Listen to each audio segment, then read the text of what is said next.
Alright, we're doing the worksheet from section 8.1. This is page 7 worksheet. I'm going to give you page 8 today. Alright, after we go over these, I'll hopefully have a little bit of time to work on this.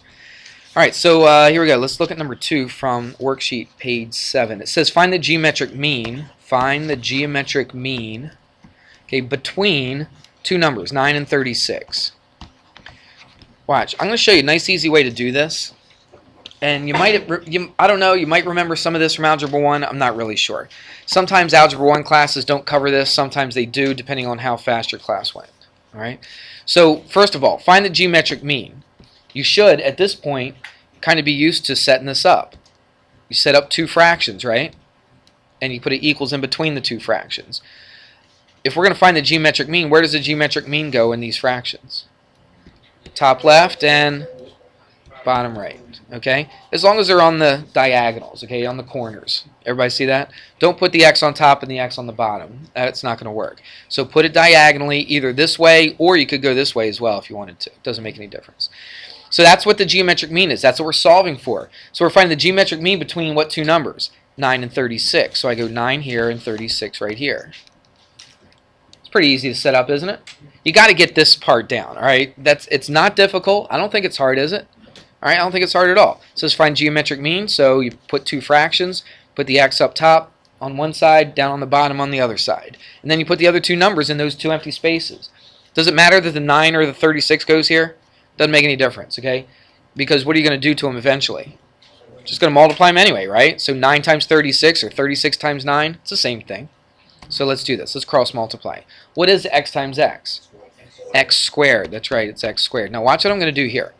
A lot of you guys took 9 times, and let me see by raising hands, who went 9 times 36, put it in a calculator, and got an answer. Okay, and that's fine. There's nothing wrong with that. I'm not saying that's wrong, but let me show you a way you can do this without a calculator, and this is part of simplifying radicals. Did you work with square roots much in Algebra 1? Do you remember doing anything with square roots? Nothing at all? Elizabeth, you did? Anybody else? Was anybody else in your class, Elizabeth? That's in here? No, nobody here. Oh, you didn't go here? Oh, you didn't? Where'd you go last? Oh, did you really? Okay. So anyway, let's do this. Let's multiply. Watch. 9 times, everybody watching? Up here. Instead of actually sticking in a calculator and getting a number for this, I'm going to write 9 times 36, and I'm going to show you why here in a second. Now, how do I get, we talked about this yesterday, how do I get rid of that square? I square root it. So I get rid of this by square rooting it, right? So I got to square root the other side. Now, we have a rule in algebra. Again, this should be an Algebra 1 topic. Here's what the rule basically says. If I have like AB, if I have the square root of A times B, we have a rule in algebra that says we can split this up into two individual square roots. So we could say the square, what do you think? I mean, it's almost obvious, I think. We could write it, what? Square root of A times, what do you think? Square root of B. Good. Don't you see that? Okay. So all I did was split them both up. Let's do this. Let's do the thing right here. I could write it as what? The square root of 9 times the square root of 36. Remember we talked about at the beginning of class? If it's the square root of 9, what is the square root of 9? It's just plain old 3. And it's being multiplied by this. What's the square root of 36? It's 6. What's 3 times 6? It's 18. There you go. That was pretty slick, wasn't it? All right. That's kind of nice to know that rule. Okay, this rule right here really comes in handy when you're dealing with square roots. It works the other way too. Watch, if I had like the square root of 5 times the square root of 3, what do you think that's equal to? Watch, if you're multiplying these together, you can, instead of having two square roots, since they're being multiplied together, you can have one big square root. What do you think you do with that 5 and that 3? Multiply them together, right? So what is that? It's 15. So you could go that way as well. Do you see that? Okay, so that's a basic rule from algebra that sometimes people learn that in Algebra 1, sometimes you don't. You definitely see it a little bit in geometry, and in Algebra 2 is where you really hit it hard, okay? So I'm just trying to just kind of pave the way a little bit. I'm not trying to teach you this all from scratch. I just want you to at least have it in the back of your mind so when you see this next year in Algebra 2, you're like, oh yeah, I remember he split those up like this, okay? And at least you have some familiarity with it, you know what I mean? Isn't that a lot better to see something and you're like, oh yeah, I think I saw that before, than seeing something for the first time and I never saw that before in my life. So that's what I'm trying to do for you right here, all right? If you just wanted, what is 36 times 9 anyway? Anybody know off the top of their head? 324. Okay, let me do it anyway since I got this up. Okay, 324, you're right. So you could have just written the square root of 324. But watch this. If I put the, I could just do this. Watch, the square root of 324, right? And then hit equals. Look what it is. It's 18, isn't it? All right. So it's kind of nice to do it like this. I didn't even need a calculator, did I? All right, it was kind of nice. All right. Does that make any sense at all? Yeah. All right. Let's that's going to help us out with a couple of these other ones right here. Let's jump to number 11. Let's go to a different color. Didn't use this color. Let's go to this nice green color here. Whoops. So let's draw this triangle for number 11. This is pretty straightforward. I mean, if you kind of understood what we did yesterday, this wasn't any trouble at all for you. Or it shouldn't have been. Let's extend this one out just a little bit. There we go. Alright, so what do? We start off with a big right triangle. Everybody see that? And then we go from that right angle and we draw, what's good geometry word? Yeah, what is it? Altitude. Altitude. It's not parallel, it's perpendicular. You're right, it is perpendicular, but the name of that line is an altitude. But you're absolutely right. An altitude is perpendicular to this side. Everybody see that? So this is the situation. What we're doing today with this geometric mean, it only works in this situation when you have a right triangle with an altitude drawn to the hypotenuse. You see it? Yeah. What's the hypotenuse? Yeah.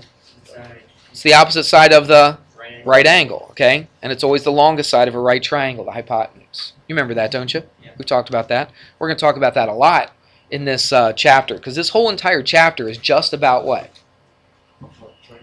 Not just triangles, what? Did you say it? Not just triangles in general, but what? Right triangles. This whole chapter is about right triangles. Okay, and that's what we're doing, even in section 1. We're starting with a right triangle. Anyway, let's do this. Let's put some numbers in here. That's x, y, and z. So this one is x. Tell you what, let's make this a different color, and I'll show you why. This is x.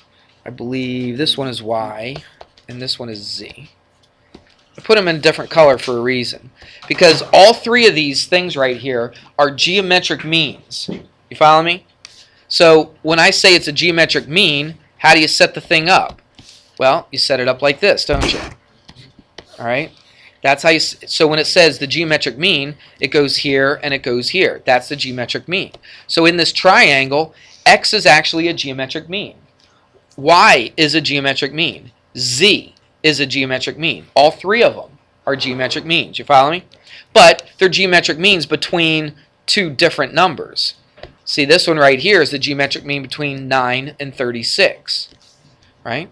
Well, x, y, and z are all three geometric means, but they're geometric means between two different pairs of numbers. All right, let's do. Let's put some numbers in here first of all. 3 and 9. Okay, so this little short side is 3, and this longer side right here is 9. We good with that? All right, so let's go ahead and do this. Let's do this one. This is the one in the middle. The altitude, I should say, is the easiest one out of the three, I think. So z is a geometric mean. So if it's a geometric mean, what do? I set it up like this, right? And where do I put the z? Yep, one on top on one side, one on the bottom on the other side. Diagonal to each other, okay? Well, here's the catch to this. You got to know between which two numbers is this the geometric mean. Well, it's between what? Between 3 and 9. That's right. Between the two segments of the hypotenuse. When I say the two segments, do you see the whole entire hypotenuse? How it's broken up right here? It's split, isn't it? It's not split in half, is it? Okay, but it's split into a shorter side and a longer side. Those are the two segments that I'm talking about. So z is a geometric mean between the two segments of the hypotenuse. So what do I put here? 3, and what do I put here? 9. Let's do the math in a little bit. Let's set all three of them up, then we'll do all the math all at once. Is that all right? So we've done z. Let's do either x or y. Let's go x. All right, so we set up. X is also a geometric mean. All three of those blue ones are geometric means. Does that make sense? All right, so x is also a geometric mean. So we put x here and x here. But here's the trick again. You got to know between what two numbers. It's not going to be between 3 and 9 because this is not the same length as this. What do you have to find? The length of the what? Of the whole. Give me a good math word. Right triangle word. The whole what? What is that side? It's the hypotenuse, right. And what is the length of that hypotenuse? It's 12. How'd you get 12? 9 and 3. That's right. Just add those two segments together and it becomes 12. Make sense? So here's the three numbers we're working with. The altitude is the geometric mean between the two segments. We already did that. This side of the triangle, everybody watching? This is a leg of the triangle. This leg is a geometric mean between what? Between the whole hypotenuse, which is 12, and the segment of the hypotenuse that's closest to this leg. So is the 3 or the 9 closer to this leg right here? The 3 is. So it's between what? 12 and 3. See how easy that is? You just have to know the pattern, all right? Know the relationship between this leg and the hypotenuse and the segments. All right, let's do y. Y is also a geometric mean. So I do this. I put the two lines first, and then what do I put? I put the geometric mean here and here. So I don't know what the geometric mean is. It's y. But it's between what and what? It's between the whole hypotenuse, which is 12, and it's between the segment of the hypotenuse that's closest to this side. Which is that? It's the 9. Very good. Everybody see that? It's not so hard, is it? Okay. So let's go ahead and let's do our math now. Let's go a different color, just change things up. All right, so let's cross multiply. So that's z squared equals. Now watch what I'm going to do here. You could go 27 and say the square root of 27. That's fine. I'll give it to you. No problem. I just want to show you this just to kind of prepare you, for when you get to Algebra 2. I'm going to write it like this. You could write it 3 times 9, but I'm going to write it 9 times 3. Now what's the rule we just finished talking about? I could split them up, couldn't I? Well, because watch, I'm going to take the square root, first of all, right? I could split these up. So z is equal to what? The square root of 9 times what? The square root of 3. Everybody see that? That wasn't so hard, was it? You just split them both up. So what is the square root of 9? It's just 3, isn't it? What's the square root of 3? Can I break that down any further? No, so I just write the square root of 3. So if you wanted to, you could just write it like that. You don't have to. I'm not making you. All right? Now, there would be some teachers at this point that would make you simplify this and keep your answer like this and not accept any other answer.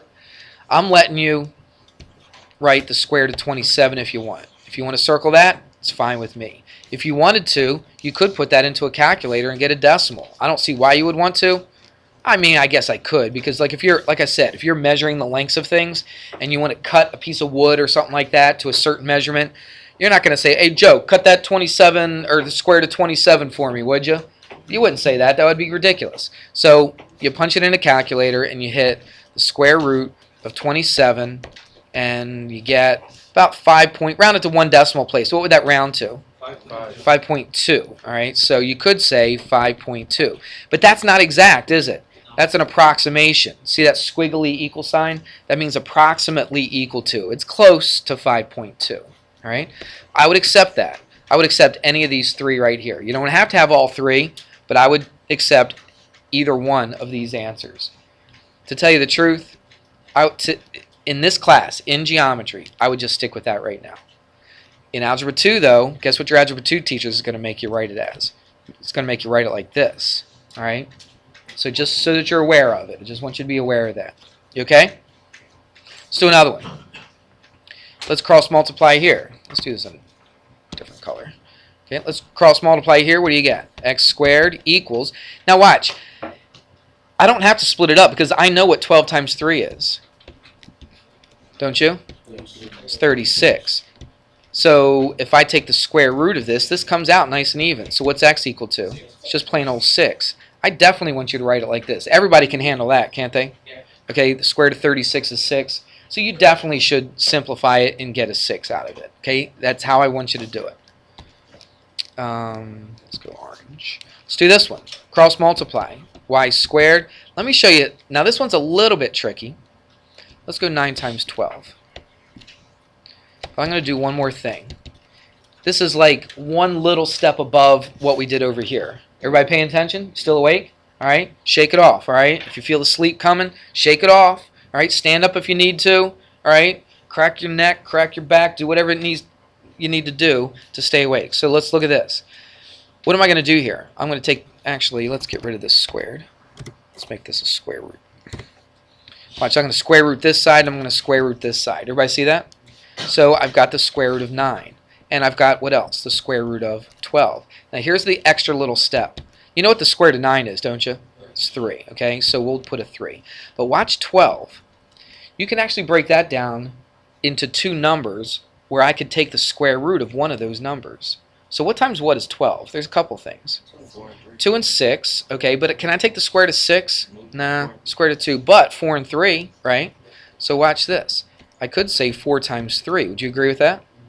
So far, this is still all equal to this, right? Because that's the square root of 9, which is 3. This is the square root of 12. Let's break this down. There's just a regular 3. What's the square root of 4?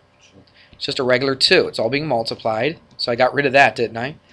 This is still inside the square root. I can't simplify that, so how do I write it? Square root of 3. So what is this? 6. No, it's multiplied, not add. It's all multiplication. There's no addition going on here. So it's what? 6 times the square root of 3. That's the way you're going to have to do it when you get to Algebra 2, and they're going to have you simplify the radicals. All right? I'm not going to make you do it because this is geometry. I'm really concerned about this class.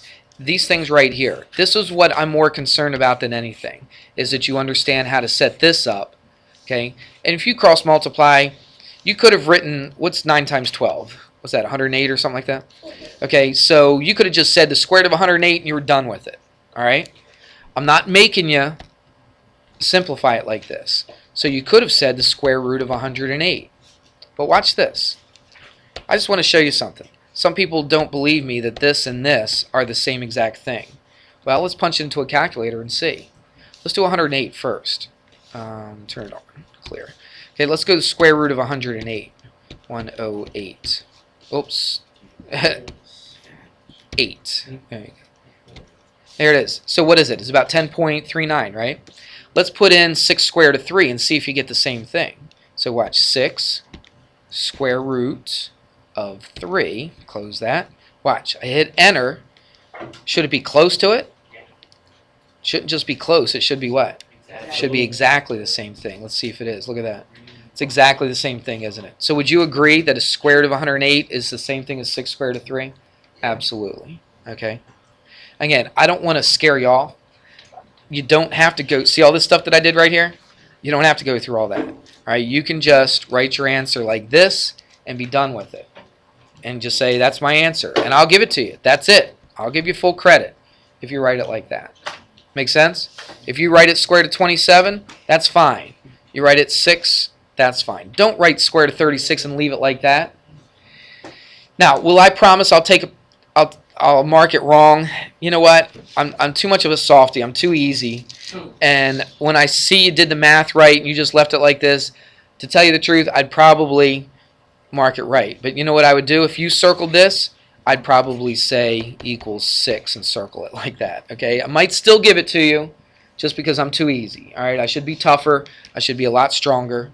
And but I'm weak. All right? So the way I look at it is, here's what I'm trying to get you to understand. I'm trying to get you to understand how to set up these ratios and then to cross multiply. This is just something that I would hate to take all 5 points off on a test for, so I'll probably give it to you. But you should write it as a 6. All right, I think I've said enough of that. Let's do one more. 14. Yeah, we're going to do 14 because that one right there was the easiest of them all. This number 14 is a little bit tougher. But when you see this, you're going to look at this and say, at the end, I hope you will, you know, that wasn't so bad after all.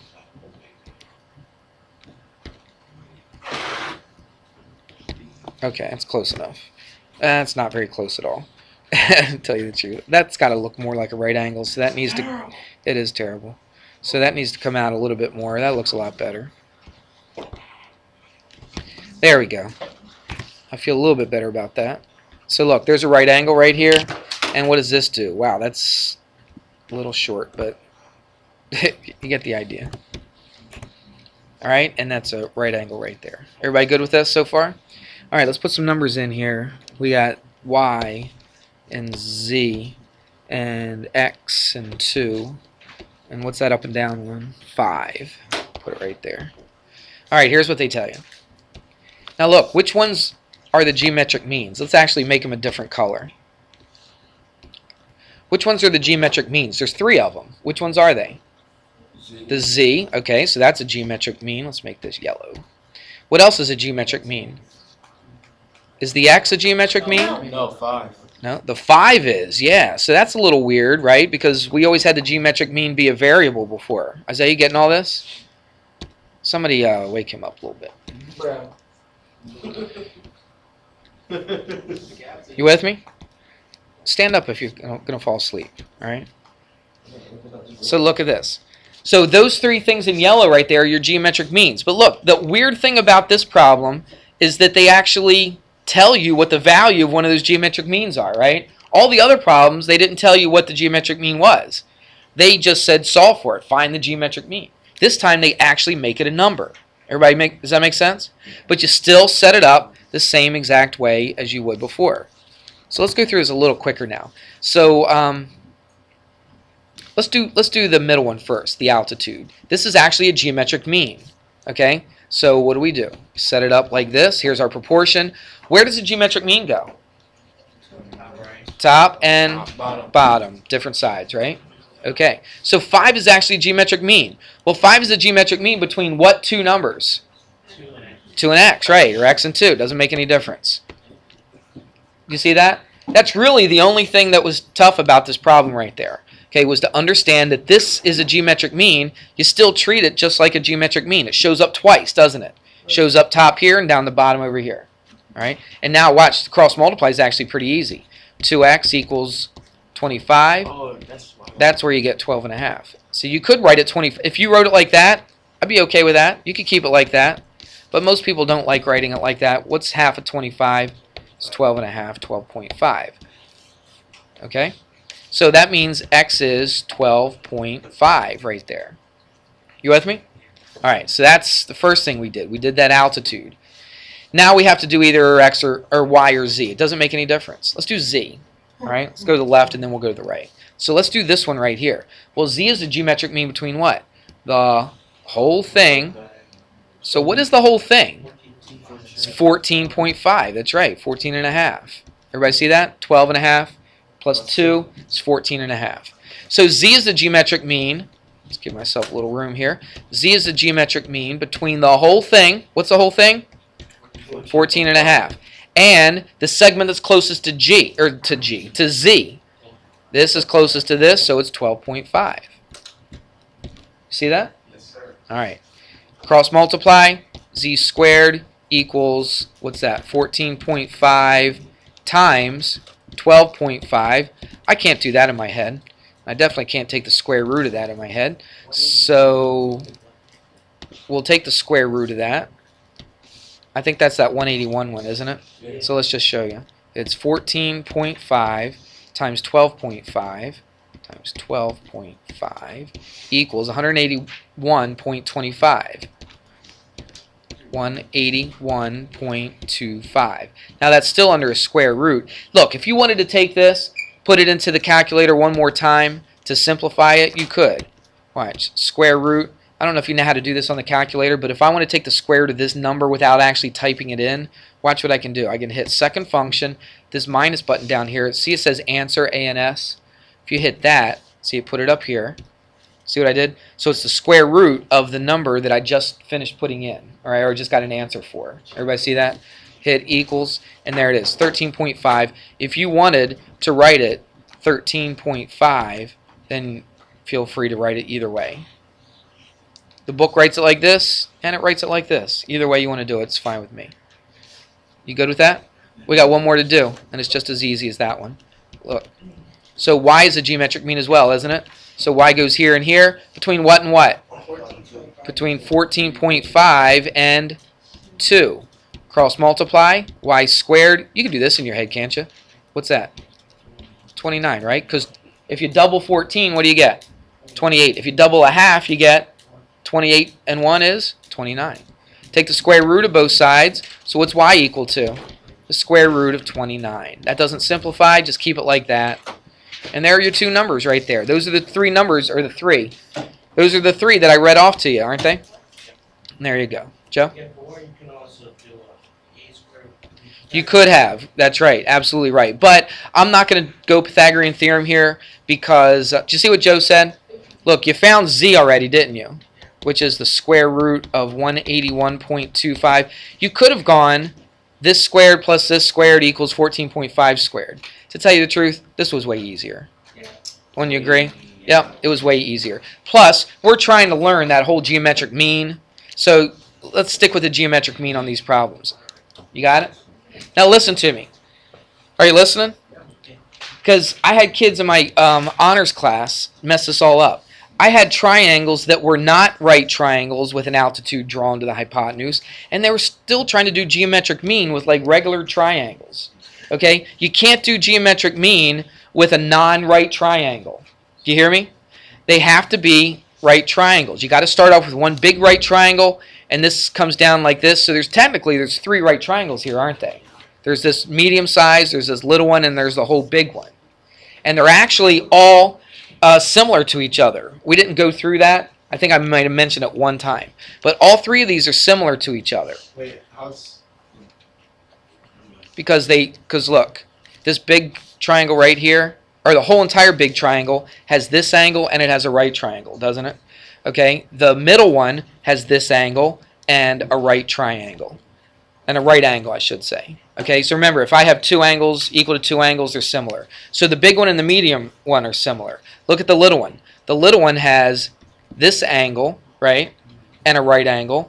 The big triangle, again, has this angle, doesn't it? The big triangle has that angle, and it has a right angle. So it has 2. So all 3 of them are actually similar to each other. All right. Remember the part that I had you skip on the worksheet where it says, you know, show the similar triangles or whatever? That's the part that I had you skip. It gets a little confusing, and I don't really think it's that big of a deal for you. But definitely know how to do this stuff right here. All right? We good? Okay. Look, if you have more questions on this, I recorded it. It's on the computer, so you can always look at it if you have any more questions. I'm going to give you one more worksheet. Hang on to that one. So we just went over page 7. I'm going to give you page 8 right now. Okay? And they're both going to be due tomorrow, Wednesday. All right? I got to run and make some more copies because I didn't make enough copies in the last class. So don't leave. Don't go anywhere. I'll be right back.